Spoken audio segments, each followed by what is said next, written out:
உளவே உயிர். அம்மா பசிக்கிறது. இதுதான் உலகில் உள்ள அனைத்து மனிதர்களின் முதல் குரல். ஆம், உணவில்லேல் நாம் இவ்வுலகில் உயிர் வாழ முடியாது.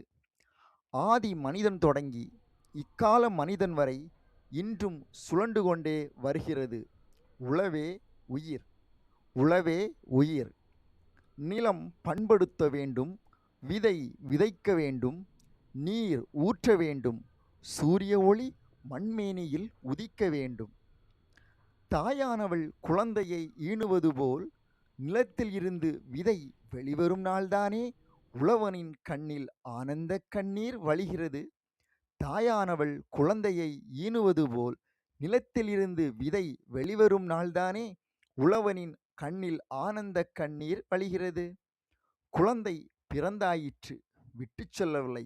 தாயானவள் பசிக்கும்போது உணவளித்து, நோய் தாக்கும்போது மருந்து கொடுத்து, ஏதேனும் அசம்பாவிதம் ஏற்பட்டால் உடல் படபடுத்து, அப்பப்பா, என் குழந்தையல்லவோ, வேலி தாண்டி என் பயிரை இங்கு மேய்ந்தது யாரடா, என் உயிர்தான் இங்கே காற்றின் மெல்லிய ஓசையில் அசைந்தாடுகிறது. என்னை உருவாக்க உழவனே, நீ படும் துயரை நான் அறிவேன்.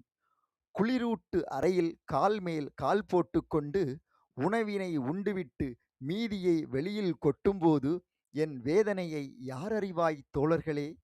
நீ உழவில்லை என்றால் உனக்கு உயிரில்லை. உன் கால் நிலத்தில் மிதிபடவில்லை என்றால் உன்னிடம் எனக்கு பங்கு இல்லை. உன் உயர்வை என் மீது படவில்லை என்றால் என் விதைகள் உள்ளே தூங்கிக் கொண்டிருக்குமே தவிர உயிர் பெறாது.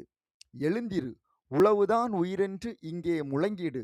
சேற்றுக்குள்ளே கால் மிதித்திடு, உன்னவன் சோற்றுக்குள்ளே கை வைத்திடுவான்.